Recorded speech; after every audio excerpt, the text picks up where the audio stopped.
Hi, I'm Andrew Skurka with Sierra Designs. When you're in the market for an insulated jacket or for a sleeping bag, one of the decisions you'll have to make is whether you want down or synthetic insulation.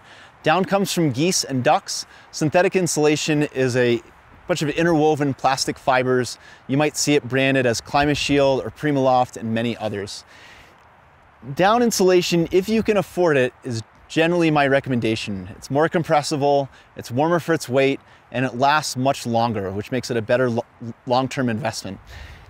The one issue with down is that it's compromised when it's exposed to moisture, usually in the form of ambient humidity.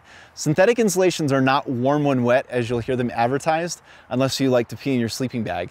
But synthetic insulations are more resistant in those high humidity environments. There are a few ways that you can protect your down in wet environments. One way is by getting water-resistant down, like dry down, but I want to discuss today some of the other ways that I protect my down in the backcountry. The first way that I protect my down insulation is by sealing it off from any external moisture like rain, snow, and river fords.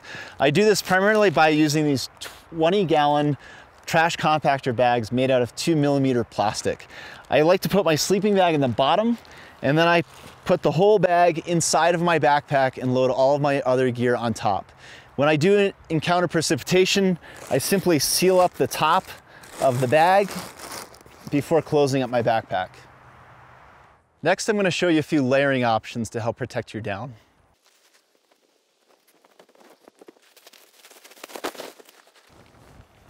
Okay, so the first thing that I do is that in cold and wet conditions, rather than wear my insulated jacket underneath my rain jacket, I instead pack a mid-layer fleece, which is this black layer that you can see in here.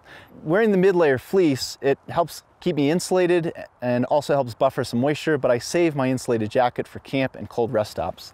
The other thing I do is I pack with me a dedicated set of sleeping clothes, especially on trips where I think there's a good possibility I might pull into camp soaking wet. And in that case, I can arrive in camp, take off my wet hiking clothes, change into these, and get into my sleeping bag without getting my sleeping bag soaking wet or drying out those layers over the course of the night. The last technique that I use, and this one is probably my favorite, is what I call the reset dry. If I get 30 minutes of fresh air, of sunshine, warm temperatures, good wind, I'll take all my stuff out that's wet, my sleeping bag, my down jacket, my rain gear, my shelter, fleece top, everything, and I'll lay it out in the sun and just let it air out and try to dry. And basically what this allows me to do is to endure another long bout of high humidity and wet conditions. So that's the kind of the best technique. If this doesn't work for you, if Mother Nature is not cooperating, you can use a campfire, but I recommend that with extreme caution. Your best bet at that point, frankly, is just to get a motel room.